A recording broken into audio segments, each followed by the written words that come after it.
بسم اللہ الرحمن الرحیم۔ پروگرام اختلاف رائے کے ساتھ میں افتخار غازی۔ ہاں صاحب کی اقوام متحدہ کی تقریر کے آفٹر شاکس جاری ہیں۔ وزیر اعظم کی یو این او میں دبنگ تقریر اور پاکستان میں ان کے والہانہ استقبال کے باوجود کشمیر میں کرفیو ختم نہ ہو سکا، کشمیریوں کو بھارتی تسلط سے رہائی نہ مل سکی۔ وزیر اعظم کی تقریر پر عوام ملے جلے رد عمل کا اظہار کر رہے ہیں۔ حقیقت یہ ہے کہ خان صاحب کے سیاسی مخالفین بھی ان کی تقریر میں خامیاں نکالنے سے قاصر ہیں۔ اس میں کوئی شک نہیں کہ وزیر اعظم کا خطاب مدتوں یاد رہ جانے والا خطاب ہے، جس میں سب سے اہم بات اسلام کے حوالے سے ان کے خیالات کا اظہار ہے، جس کا فائدہ انہیں عالمی سطح پر پہنچے یا نہ پہنچے، لیکن ڈومیسٹک سطح پر خان صاحب کو اس کا فائدہ ضرور ہوگا۔ اور میں اپنے تجربے کی بنیاد پر کہہ سکتا ہوں کہ اپوزیشن کا وہ حصہ جو خان صاحب پر توہین رسالت کا الزام لگا کر انہیں دائرہ اسلام سے خارج کرنے کی ترکیبیں سوچ رہا ہے، اس کی بنیاد پر ان کی حکومت کو گرا کر گھر بھیجنے کا ارادہ رکھتا ہے، اسے شاید اب اتنی عوامی پذیرائی نہ مل سکے۔ اس کے باوجود کہ مولانا فضل الرحمان اور ان کے چاہنے والے اپنا موقف تبدیل نہیں کریں گے اور حکومت کے خلاف دھرنے کے لیے اسلام آباد جانے پر بضد ہیں، اس بات کا امکان کم ہے کہ پاکستان کا اکثریتی روشن خیال طبقہ جو ماڈریٹ اسلام کا حامی ہے وہ کسی بھی طریقے سے مولانا فضل الرحمان کا ساتھ دے سکے۔ خان صاحب پر دینی عقائد اور مذہبی عقائد کے حوالے سے جتنے بھی سوالات اٹھائے جا رہے تھے ان سب کا انہوں نے تسلی بخش جواب دے کر اپنے ناقدین کے منہ بند کر دیے، بلکہ بولتی بند کر دیے۔ اور لگتا یوں ہے کہ ایک جماعت جو سیاسی طور پر زبردست مایوسی اور زوال کا شکار ہو رہی تھی، اسے دوبارہ حوصلہ ملا ہے، اس میں جان پڑ گئی ہے۔ حقیقت یہ ہے کہ خان صاحب کی اقوام متحدہ میں تقریر پر ان کے سیاسی مخالفین بھی یہ کہنے پر مجبور ہو گئے ہیں کہ 1 سال کے سارے گناہ معاف، آج سے نئی کتاب شروع، آج سے نیا باب شروع۔ اب بھی اگر حکومت عوام کی بہتری کے لیے کچھ کام کرے، مہنگائی جیسے اقدامات پر قابو پائے اور روزگار کی فراہمی اور کاروبار کی بہتری کے لیے ٹھوس اقدامات کرے تو نیا باب شروع ہو سکتا ہے۔ لوگ جب بھی خان صاحب کی تقریر دیکھتے ہیں خود کو آسمانوں پر اڑتا ہوا محسوس کرتے ہیں، لیکن جب نیچے دیکھتے ہیں تو پاؤں میں جوتی تک نظر نہیں آتی۔ اب جس کے پاؤں میں کانٹے ہوں اسے شاہی تاج بھی عذاب لگتا ہے۔ اس لیے جب خان صاحب کی تقریر کا مزہ لینے لگتے ہیں تو بجلی کا بل منہ چڑھانے لگتا ہے، ادھر سے توجہ ہٹائیں تو مہنگائی میں 3 گنا اضافہ حقیقت کی دنیا میں دھکیل دیتا ہے اور بے روزگاری کا جن ستانے لگتا ہے۔ کہنے والے تو کہتے ہیں کہ خان صاحب تقریر پہلے بھی بہت اچھی کرتے تھے، انہی تقریروں نے تو انہیں اقتدار کی مسرت تک پہنچایا۔ بڑے بڑے خواب تو وہ پہلے بھی دکھاتے آئے تھے، تقریریں وہ بھی غضب کی تھی جب مدینہ کی ریاست اور حضرت عمر کا معاشی اور عدالتی ماڈل پاکستان میں نافذ کرنے کی باتیں کرتے تھے، تقریریں وہ بھی کمال تھی جب وہ اربوں ڈالر واپس لانے، مہنگائی کم کرنے، 50 لاکھ گھر بنانے اور کروڑ نوکریاں دینے کی باتیں کرتے تھے۔ تقریر تو خان صاحب کی وہ بھی اچھی تھی جب وہ اداروں کی بالادستی اور اداروں کے احتساب کا نعرہ لگاتے تھے، آئی ایم ایف کے پاس جانے سے خودکشی کو بہتر سمجھتے تھے، ٹیکس لگانے والوں کو چور حکمران کہتے تھے۔ ہندوستان میں بجلی بھی سستی، پاکستان سے گیس بھی سستی، یہاں انہوں نے ٹیکس لگا کے بجلی بھی مہنگی، گیس بھی مہنگی، تو میری فیکٹری میں جو بھی میں چیزیں نکالوں گا وہ کیسے مقابلہ کریں گے ہندوستان کا؟ لہذا یہ یاد رکھیں، جب حکمران کرپشن کرتا ہے وہ آپ کے اوپر ٹیکس لگاتا ہے، اس کی چوری کی قیمت آپ مہنگائی کے ذریعے ادا کرتے ہیں۔ تقریریں یہ بھی ہمیں یاد ہیں، اور تقریریں وہ بھی یاد تھی جب وہ نیٹو سپلائی بند کرنے اور وار آن ٹیرر سے نکلنے کے دعوے کرتے تھے، جب کسی لوٹے کو اپنی جماعت کا ٹکٹ نہ دینے کے دعوے کرتے تھے، کسی کو پنجاب کا سب سے بڑا ڈاکو قرار دیتے تھے، الطاف حسین کو پھانسی لگوانے سے پہلے چین سے نہ بیٹھنے کی قسمیں کھاتے تھے۔ تقریر تو وہ بھی اچھی تھی جب خان صاحب سول بالادستی کو اپنا نصب العین قرار دیتے تھے، بیرون ملک سے پاکستانیوں کو واپس لا کر نوکریاں دینے کے دعوے کرتے تھے۔ تو خان صاحب کی کوئی بھی تقریر ایسی نہیں جو اچھی نہیں یا جس نے قوم کو متاثر نہیں کیا۔ ہم تو خان صاحب کی ہر تقریر سے متاثر ہوتے ہیں۔ اقوام متحدہ میں کی گئی تقریر تو ان تمام تقاریر کا حاصل وصول سمجھی جا سکتی ہے۔ جو اس کی تعریف نہ کرے وہ ابو المنافقین میں سے ہے، اور دراصل بغض عمران خان میں گرفتار ہے۔ اس تقریر نے قوم میں جوش بھر دیا ہے، پوری قوم کا مورال ہائی کر دیا ہے۔ وہ ملا بھی جو ان پر فتوے لگاتے پھرتے تھے وہ بھی اش کر اٹھے ہیں۔ وقت اور موقع کی مناسبت سے اس سے زیادہ اچھی اور بہترین تقریر ہو ہی نہیں سکتی تھی۔ اس تقریر کی وجہ سے خان صاحب کے تو 100 خون معاف کیے جا سکتے ہیں۔ غلطیاں اور کوتاہیاں تو الگ، بالکل چھوڑ دیں ان کو، اس بات کو بھی چھوڑیں کہ خان صاحب نے تقریر بہت لمبی کی تھی یا ان کی تقریر کا نقطہ آغاز کیا ہونا چاہیے تھا، ماحولیاتی تبدیلیوں کی بجائے کشمیر ہوتا، یا منی لانڈرنگ کا ذکر کر کے اپوزیشن سے حساب برابر کرنے والا نقطہ ہی تقریر میں شامل نہ ہوتا، یا پھر یہ کہ خان صاحب بھارت کو کشمیر سے کرفیو اٹھانے کے لیے کوئی ڈیڈ لائن کیوں نہیں دیتے۔ یہ سب کھوکھلی باتیں، اتمام حجت ہے۔ حقیقت یہ ہے کہ خان صاحب نے دنیا کے سامنے ہماری لاج رکھ لی ہے، ان کا سر، منہ اور ماتھا چومنا چاہیے، لیکن اگر خوابوں کی دنیا سے نکل کر حقیقت کی دنیا میں قدم رکھیں تو مسئلہ تقریر کا نہیں ہے، ہرگز نہیں ہے، مسئلہ ڈیلیور کرنے کا ہے۔ ہاں صاحب بہت اچھی تقریر کرتے ہیں، دل اور دماغ کے تار ہلا دینے والی گفتگو کرتے ہیں، لیکن عملی اقدامات سے ان کا دامن خالی ہے۔ اب بھی وقت ہے حکومت ڈیلیور پر فوکس کرے۔ ہاں صاحب نے جو خطاب کیا اس کو کیش کرائے۔ دنیا اسلام میں وہ ایک بہت اہم لیڈر بن کر ابھرے ہیں، جو بات دنیا کے کئی ملک یا ان کے سربراہ نہیں کر سکے، وہ خان صاحب نے ایک لمحے میں کر دی۔ اقوام متحدہ کا اجلاس کا انہیں بلا شبہ مین آف دی میچ قرار دیا جا سکتا ہے۔ اب ان سے ہاتھ باندھ کر گزارش ہے کہ اپنی قوم کی حالت پر بھی رحم کریں، ان کے لیے اب کوئی عملی اقدامات کریں۔ جس طرح آپ نے خود کو دنیا میں تسلیم کرایا ہے، اس طرح اپنی قوم کا وقار بھی بلند کریں۔ یہ جو موٹیویشنل سپیکر ہوتے ہیں یہ بہت اچھی تقریریں کرتے ہیں، تو آپ کی تقریروں نے بھی قوم میں جذبہ بھر دیا ہے، اس کا فائدہ اٹھائیں، حکومت کی کارکردگی کو ٹھیک کریں۔ 1 سال کے گناہ ایک اچھی تقریر سے معاف، اور اگر 4 سال قوم کو صرف تقریروں پر نہیں تدبیروں سے چلائیں اور انہیں بھی سر اٹھا کر جینے کا موقع دیں۔ پروگرام میں اور بھی ہم موضوعات شامل ہیں، دیکھتے ہائی لائٹ۔ دیکھیے، مسلم لیگ نون کے اندر جو رائے ہے رکھنا وہ ایک جمہوری کلچر کا حصہ ہے، لیکن ایک بلیسنگ یہ ہے کہ مسلم لیگ نون کے اندر مکمل اتفاق رائے ہے کہ جو مسلم لیگ نون کے قائد کا فیصلہ ہوگا وہ مسلم لیگ نون کا فیصلہ ہوگا، اس کے بارے میں کوئی دو رائے نہیں ہے۔ اور یہ تمام سفارشات جو آج کی میٹنگ کی ہیں، یہ کیونکہ میرا خیال ہے اسپیچ جو ہے اس کا ایک مختلف آبجیکٹو ہوتا ہے۔ اکثر یہ اسپیچز ہیں یہ ڈومیسٹک آڈینسز کے لیے ہوتی ہیں، اور اس حد تک اگر آپ اس آبجیکٹو کے اس کانٹیکس میں اس کو دیکھو تو وہ سکسیسفل تھی۔ یہ میرے بات تھی، لیکن اس کو پلیز ایسے توڑ موڑ کے اور اس طرح کیریکیچرائز نہ کیا جائے۔ اسی لیے بالکل جی جی جی جو موومنٹس ہوتی ہیں اور جہاد جو ہوتا ہے اور جو ہوتی ہے اوبویسلی اس طرح تو نہیں ہوتا نا جس طرح یہ سمجھتے ہیں کہ جی ہم گئے۔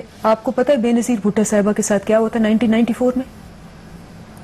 شی prematurely went into that resolution اور پاکستان کی اتنی سکی ہوئی، پتہ نہیں 6 یا 7 ووٹ ملے تھے۔ آپ کو بلڈ اپ کرنا پڑتا ہے۔ یا فون ریکور ہوا ہے، پکڑا تو کیا جانا ہے، ان سے فون لیا گیا، ریکور ہوا ہے، اور اس کے بعد میرے پاس اطلاع ہے کہ جب ان سے پتہ چیک کیا گیا تو وہ سب سے زیادہ رابطے میں تھی نواز شریف صاحب کے۔ کہ کیبنٹ میں ریشفل ہونا یا نہ ہونا یہ اللہ کو پتہ ہے اور پرائم منسٹر کو زیادہ پتہ ہے، بیکاز مجھے اللہ شاہد ہے مجھے کسی چیز کا کوئی نہیں پتا۔ اسد عمر صاحب آ رہے ہیں واپس؟ اسد عمر صاحب کا کیونکہ میں آج پارلیمنٹری میٹنگ میں لیٹ آیا تھا تو مجھے یقین ہے کہ انشاءاللہ وہ واپس آ جائیں گے۔ اچھا، اب کوئی 7-8 کے پورٹ فولیو چینج بھی ہو سکتے ہیں؟ اونلی اللہ نو۔ منصور، آپ بڑے ویل انفارم، بڑے پڑھے لکھے آپ صحافی ہیں، آپ سمجھتے ہیں کہ جب وزیر اعظم کشمیریوں کی جد و جہد کا مسئلہ جس فورم پہ لینے گئے تھے وہاں سے کوئی ڈومیسٹک اکانومی یا ڈومیسٹک ایشوز کی تو بات ہو نہیں سکتی؟ اگر یہ مولانا صاحب یہ بات کرتے ہیں یا بلاول صاحب بات کرتے ہیں تو وہ شاید وہ جو مقبولیت ہوئی ہے اس سے توجہ ہٹانا چاہتے ہیں۔ وہ مقبولیت پاکستان میں تو تھی۔ جب دوپہر 2 بجے سے بیٹھ کے رات 3 بجے تک میں کوریج کرتا تھا، عمران صاحب نے اب یہ الٹیمیٹم دے دیا۔ چلو پھر آپ کامران بھائی آپ کے پاس ٹائم آئے گا نا، دیکھیں دھرنا جب دیں گے تو آپ کے پاس آئے گا نا، یہ اپنا کوئی بیانیہ لے کے آئیں گے، آپ کے پاس ٹائم آئے گا، بیانیہ ہے، آپ نے اس ملک کی معیشت کا بیڑا غرق کر دیا، نون لیگ کہہ رہی ہے۔ اور سب سے پہلے بات کرتے ہیں پی ٹی آئی کے عام رہنما دلیپ عباس گفتگو کر رہی ہے وزیر اعظم کے دورہ امریکہ اور یو این او میں خطاب کے حوالے سے۔ Watch this. صاحب نے اپنی تقریر میں کہا نا، ایک تو انہوں نے کہا کرفیو اٹھائے، نہیں ابھی تک ہٹا، میری بات 7 تو دن ہو سنو گئے. نا، میری بات صاحب نے کہا کہ عالمی مبصرین جو ان کے لیے مقبوضہ کشمیر کے دروازے کھولے جائیں میری تاکہ بات دنیا سنیں، دیکھ جنگ سکے. اگر یہ آزادیہ دونوں مسئلے حل نہیں ہوتے تو دین ہم نے کیا حاصل کیا؟ جو موومنٹس ہوتی ہیں اور جہاد جو ہوتا ہے اور جو ہوتی ہے obviously اس طرح تو نہیں ہوتا نا جس طرح یہ سمجھتے ہیں کہ جی ہم گئے. آپ کو پتہ ہے بے نظیر بھٹو صاحبہ کے ساتھ کیا ہوا تھا 1994 میں؟ شی prematurely went into that resolution اور پاکستان کی اتنی سکی ہوئی، پتہ نہیں 6 یا 7 ووٹ ملے تھے. آپ کو بلڈ اپ کرنا پڑتا ہے. یہ ہمیں 1 سال پہلے وہ پاکستان بلا، آپ گواہ ہیں. UAE 10 سال نہیں آیا، سعودی عربیہ ہم سے ناراض تھا، ایران ہمارا دشمن تھا، افغانستان ہم پہ بم باری کر رہا تھا، اور انڈیا تو پہلے ہی ایسے ہے. تنہا تھے ہم، اور نون لیگ والے ساڑیاں تنہائی ختم ہو گئی نا. اب تنہائی ختم ہو گئی نا. 1 سال لیکن وہ ٹینجیبل کہاں ہے جن کو ہم کہہ سکتے ہیں کہ یہاں تنہائی ختم ہوئی؟ یہ ہمارے ساتھ کھڑے ہیں. اسٹوڈنٹ ہے اور لکھتے بھی ہیں. دنیا کی کوئی تحریک جو ہے وہ 10-10 سال تک رہتی ہے، 20-20 سال تک رہتی ہے. اگر ہم نے آج وہاں نیو یارک ٹائمز سے لے کے واشنگٹن پوسٹ سے لے کے ٹرمپ سے لے کے آپ بورس جانسن سے لے کے ہر بندہ کہہ رہا ہے کشمیر انٹرنیشنل ایشو ہے، 72 سال میں پہلی دفعہ 1 سال میں ہوا جو 70 سال میں نہیں کر سکے. کیونکہ یہ تو بیٹھے ہیں ایک طرف، میں آپ کو بتاؤں، ایک طرف بیٹھے ہیں کہ جی آزاد جموں کشمیر بھی دے دیں ان کو، یہ ان کا ایٹیٹیوڈ. دوسری طرف وہ جو بھی بولیں گے انہوں نے کیا کیا، ہاں ان کو دیکھ لیں کہ وہ جاتے ہیں UN میں. دیکھا آپ نے نواسی کے ساتھ بما ایلویال ویکیشن 4 کوکس لے کے جاتے ہیں. آپ نے یہ دکھایا تھا، آپ کی ٹی وی نے اور ایئر وائی نے دکھایا تھا کہ 4 کوکس ساتھ جاتے تھے، سری پائے پکائے جاتے تھے. وہ UN میں جو تصویر ہے وہ بھی دیکھ لیں. اوفا میں کشمیر کا نام نہیں لیا، افنی کی کشمیر پہ. اور اس کے بعد آپ ہی سمجھیں کہ یہ بیسیکلی جو آپ نے نام لیا، جو بات آپ نے کی، ہماری ڈپلومیسی صرف یہ ہے کہ ہم نے اس ایشو کو زندہ رکھنا. یہ موومنٹ ہے، دنیا کی کوئی بھی ہسٹری اٹھا لے، کوئی جہاد کی موومنٹ جو ہوتی ہے 10-10 سال چلتی ہے. دیکھیں یہ تاثر درست نہیں کہ سابقہ حکومتوں نے مسئلہ کشمیر پر دنیا میں آواز بلند نہیں کی. فرق صرف یہ ہے کہ اب ہمیں یہ معلوم ہو چکا ہے کہ کشمیر ہاتھ سے نکل رہا ہے. اب بھی اگر شور نہ مچایا تو قوم معاف نہیں کرے گی. اس بات سے قطع نظر کہ خان صاحب کی تقریر بہت دل پذیر تھی، لیکن کیا دنیا کا کوئی ملک یا خود UNO بھارت کو مجبور کر سکا ہے کہ وہ کشمیر میں کرفیو ختم کر دے اور لوگوں کو آزادی سے گھومنے پھرنے کا موقع دے، باہر نکلنے دے؟ کمال ہے. جب مودی یہ نعرے لگا رہا تھا کہ وہ کشمیر میں آرٹیکل 370 ختم کر دے گا، جب مودی کے منشور میں یہ بات شامل تھی اور وہ اسے اپنی الیکشن کمپین کا حصہ بنا کر جگہ جگہ جلسے کرتے پھر رہا تھا، اس وقت یہ مسئلہ کیوں نہیں اٹھایا گا؟ اب یہ تو بالکل ایسی ہے کہ میرے قتل کے بعد اس نے جفا سے توبہ، ہائے اس زود پشیماں کا پشیماں ہونا. یہ سوال تو قوم پوچھنے میں حق بجانب ہے کہ جب ہمیں یہ معلوم تھا کہ بھارت کیا حرکت کرنے والا ہے، اس وقت ہم نے شور کیوں نہیں مچایا؟ اس وقت ہم نے دنیا کو کیوں نہیں بتایا کہ مودی کشمیر کا سٹیٹس بدلنے کا ارادہ رکھتا ہے؟ جیسے آج ہمیں پوری طرح یقین ہے اور علم ہے کہ نریندر مودی پلوامہ جیسا کوئی اور ڈرامہ بھی کر سکتا ہے. آج ہم دنیا کو یہ بتا رہے ہیں، اس سے پہلے کیوں شور نہیں مچایا گیا؟ سوال تو یہ ہے کہ اگر مودی کشمیر میں آرٹیکل 370 ختم کر کے وہاں کرفیو نہ لگاتا تو کیا اس مسئلے پر اس قدر ریئیکشن آتا؟ اگر حکمران جماعت یہ سمجھتی ہے کہ کشمیر کے مسئلے پر مزید سیاست ہو سکتی ہے تو میرا خیال یہ ہے کہ اس سے بڑی غلط فہمی ہو ہی نہیں سکتی. یہاں پہ لیں گے ایک بریک، اور بریک کے بعد واپس آئیں گے اور بھی اہم موضوعات آپ سے شیئر کریں گے. ہمارے ساتھ رہیے.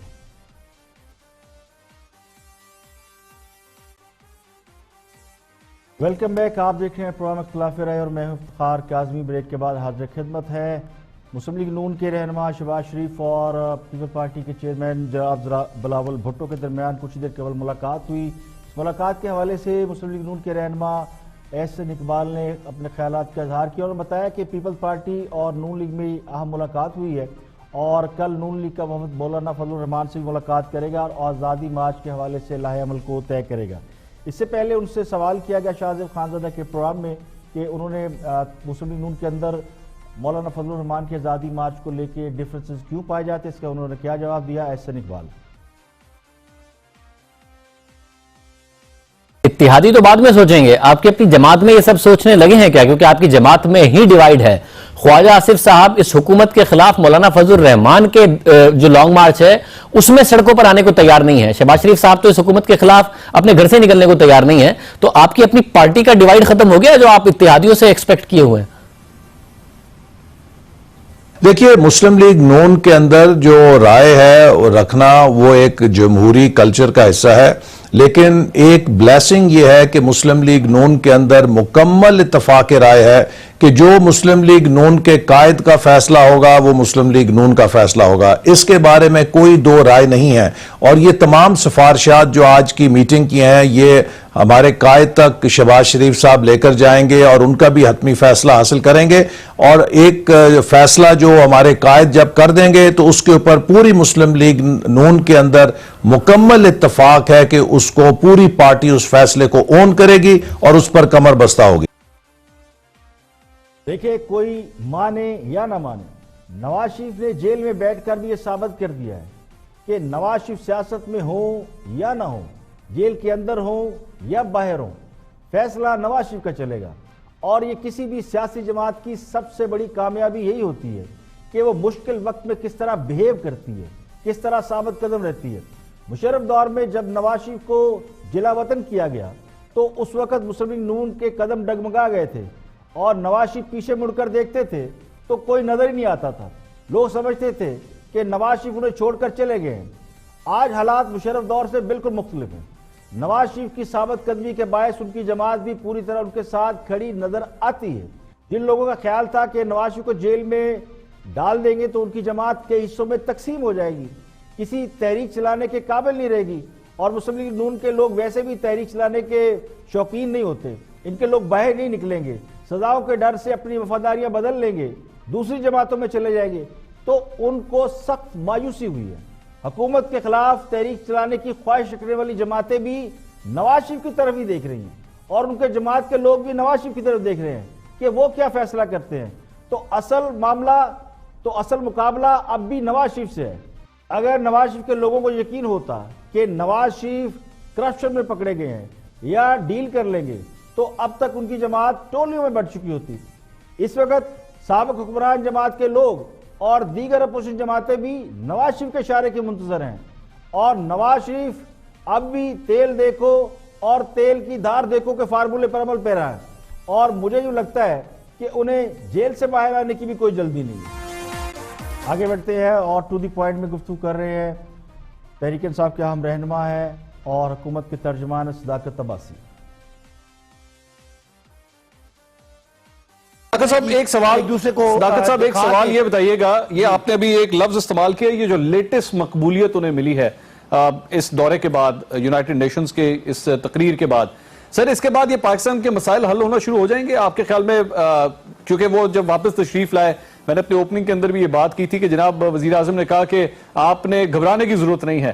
سر ملک کے جو حالات ہیں، آپ کے وزیر 5 مہینے کے بعد دوبارہ تبدیل ہونے جا رہے ہیں، صرف 5 مہینے کے بعد. اپریل کے اندر تبدیلیاں ہوئی تھی، اب دوبارہ آپ تبدیل کرنے جا رہے ہیں. اس سے تو یہ پتہ لگ رہا ہے کہ آپ کی سلیکشن ہی غلط ہے. آپ کو پتہ ہی نہیں آپ نے کس طرح سلیکٹ کرنا ہے. 5واں آئی جی چینج ہونے والا لگا ہے، 5واں آئی جی آنے والا ہے پنجاب کا. پنجاب کے اندر بھی چینجز ہونے لگے ہیں، وفاقی کابینہ میں بھی چینجز ہونے لگے ہیں. آپ یہ ذمہ داری تو لیں کہ جناب ہاں غلطیاں آپ کی ہیں، آپ کو سمجھ نہیں آ رہی ٹیم بنانی کس طرح. منصور آپ بڑے ویل انفارم، بڑے پڑھے لکھے آپ صحافی ہیں. آپ سمجھتے ہیں کہ جب وزیر اعظم کشمیریوں کی جد و جہد کا مسئلہ جس فورم پہ لینے گئے تھے وہاں سے کوئی ڈومیسٹک اکانومی یا ڈومیسٹک ایشوز کی تو بات ہو نہیں سکتی. اگر یہ مولانا صاحب یہ بات کرتے ہیں یا بلاول صاحب بات کرتے ہیں تو وہ شاید وہ جو مقبولیت ہوئی ہے اس سے توجہ ہٹانا چاہتے ہیں. وہ مقبولیت پاکستان میں تو تھی وہ دنیا اسلام کے بڑے لیڈر کے طور پہ ابھرے ہیں اور اس وقت 3 شخصیات ڈسکس ہو رہی ہیں، ترکی کے، ملیشیا کے اور پاکستان کے وزیر اعظم. رہی بات جو ڈومیسٹک ایشوز ہیں، میں نے آپ کو بتایا کہ ٹیم چینج کی جاتی ہے بہتری کے لیے اور مزید بہتر پرفارمنس دیں گے.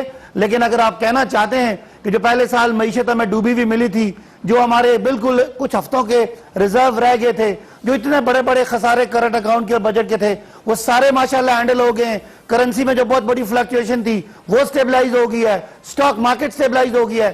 سارا جو مشکل ٹائم تھا گزر گیا ہے.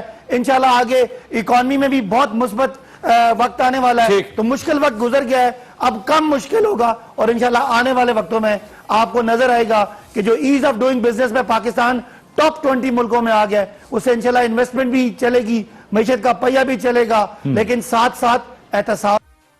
ہاں صاحب کرکٹ ٹیم کے کامیاب کپتان رہے ہیں, تو کرکٹ ٹیم تجربوں کی متحمل ہو سکتی ہے, لیکن ملک تجربات کا متحمل نہیں ہو سکتا. حکومت اور حکومتی وزراء کی کارکردگی میں تسلسل نہ ہو تو غیر یقینی کیفیت برقرار رہتی ہے. جس وزیر کے بارے میں یہ تاثر ہو یا یہ پتہ لگ جائے کہ کل وہ رہے گا یا نہیں رہے گا, اس کا تو سایہ بھی ساتھ چھوڑ جاتا ہے. وہ کام بیچارہ کیا کرے گا؟ وزارتوں کو نہ تو سکول کی طرح چلایا جا سکتا ہے نہ کرکٹ ٹیم کی طرح. ابھی تو تاثر یہی ہے کہ حکومت نہیں بلکہ ایک کرکٹ ٹیم چلائی جا رہی ہے. جب چاہا کھلاڑی کو نکال دیا اور جب چاہا کھلاڑی بدل لیا. ہاں سب بار بار ٹیم بدل رہے ہیں. کاش وزیر اعظم ایک بار حکمت عملی بدل کے دیکھیں. اسد عمر کو پہلے وزارت خزانہ میں آزما چکے ہیں, اب کوئی اور وزارت دینے کا ارادہ رکھتے ہیں. فواد چودھری کی وزارت بھی بدلی جا رہی ہے, جس کا مطلب یہ ہے کہ وزیر یا تو اپنی وزارت میں تسلی بخش کارکردگی کا مظاہرہ نہیں کر رہے, اور اگر اسی کو مان لیا جائے تو پھر سوال یہ کہ ایک نااہل وزیر دوسری وزارت میں جا کر کیا تیر مار لے گا؟ اسد عمر نے وزارت سے نکلنے کے بعد کون سا تیر مارا کہ دوبارہ وہ وزارت کے مستحق قرار پا رہے ہیں؟ تو ہاں صاحب اگر حکومت کو کرکٹ ٹیم کی طرح چلائیں گے تو یہ ملک کیسے چلے گا؟ نہ دیکھ بھال کر وزیر لگاتے ہیں, نہ سوچ سمجھ کر ہٹایا جا رہا ہے. اس سے تو تاثر یہی ابھر رہا ہے کہ باریاں ہیں اور ہر ایک کو باری دی جا رہی ہے. اب کچھ بات کرتے ہیں میرے دوستوں کے حوالے سے. ہمارے دوست کوئی نہ کوئی خبر ایسی ضرور لاتے ہیں, اس خبر کا پوسٹ مارٹم کرنا پڑتا ہے. دیکھتے ہیں ہمارے دوست کیا فرماتے ہیں.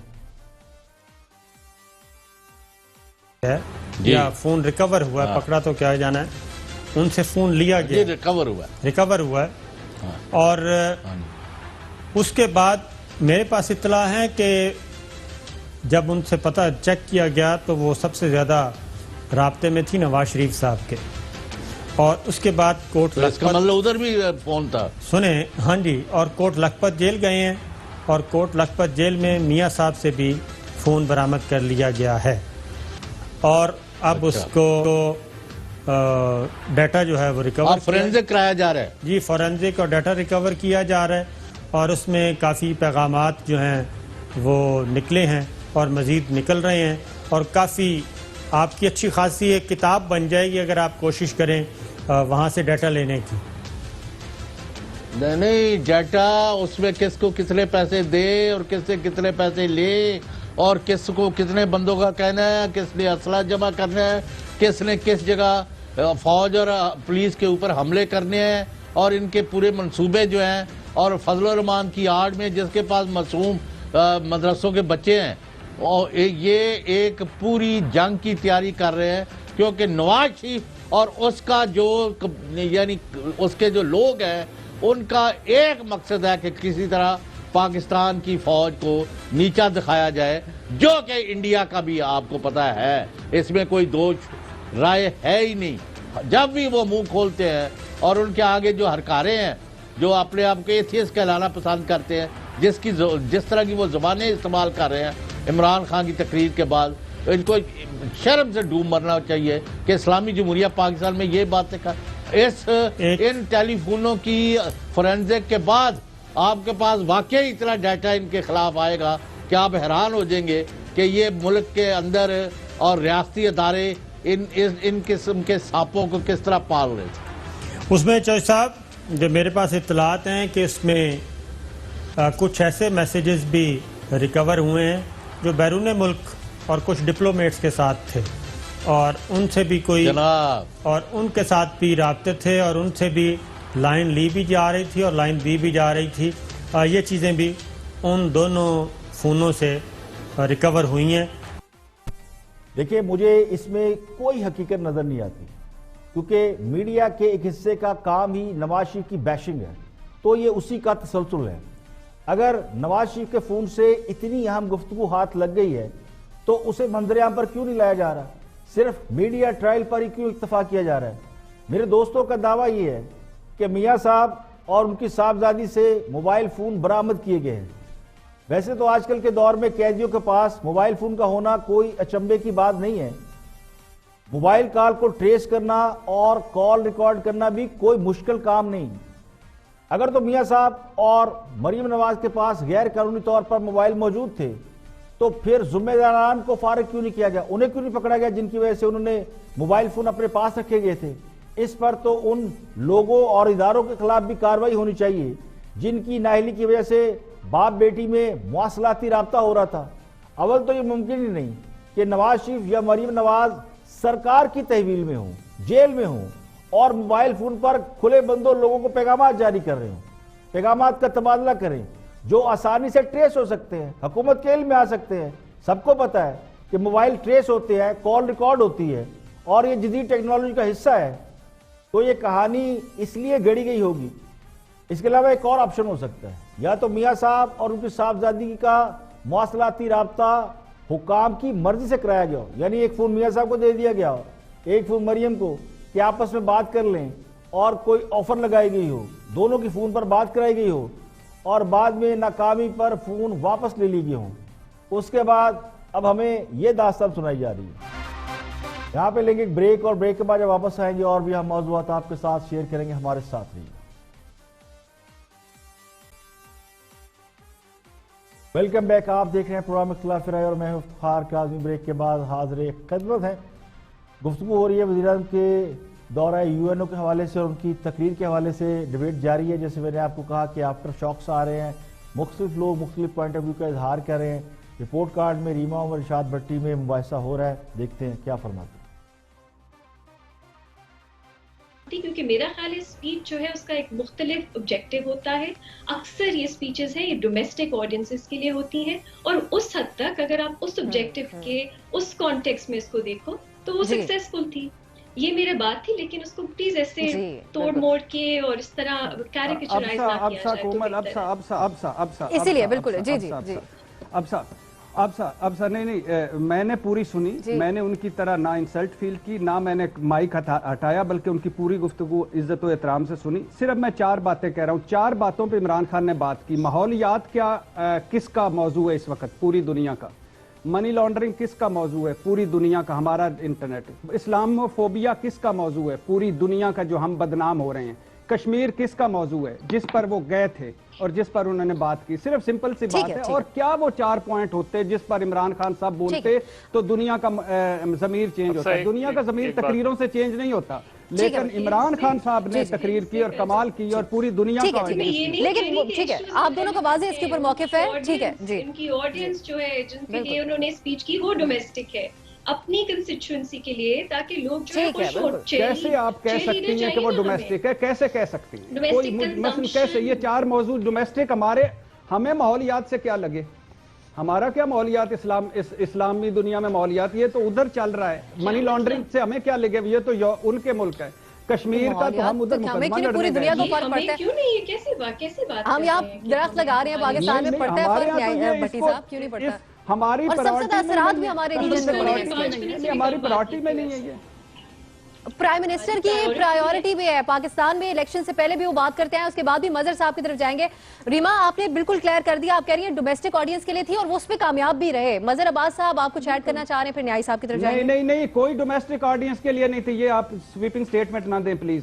ٹھیک ہے نا، آپ کا پوائنٹ آ گیا بھٹی صاحب. میرا بھی دونوں کا پوائنٹ آ گیا. مظہر صاحب میرا بھی لے. بھٹی صاحب کا پوائنٹ آ گیا. ریما کا یہ پوائنٹ ہے، میرا یہ پوائنٹ ہے. اتنا یہ بھی تو کہنا، یہ بھی تو کہنا. ریما کیوں؟ ریما کا کیوں کہہ رہی ہیں؟ بھٹی صاحب اپنی بات پہ قائم ہے. میرا پرسپیکٹو ہے کہ مظہر صاحب کی طرف. ہاں دونوں کا. ریما کو تو چونکہ پسند نہیں آئی اس لیے انہوں نے آؤٹ آف دا وے جا کے عمران خان کی کھری کر کے تو اس میں سے باتیں اپنے نکال لی ہیں، تو وہ ٹھیک ہے. لیکن انہوں نے ایکسپلین کر دیا ہے. آپ دونوں نے ایکسپلین کر دیا. بھٹی صاحب جو لوگ یہ سمجھتے ہیں کہ ماحولیات ہمارا مسئلہ نہیں، منی لانڈرنگ اور کرپشن ہمارا مسئلہ نہیں، کشمیر ہمارا نہیں دنیا کا مسئلہ ہے، اسلام ہمارا مسئلہ نہیں دنیا کا مسئلہ ہے، وہ احمقوں کی جنت میں رہتے ہیں.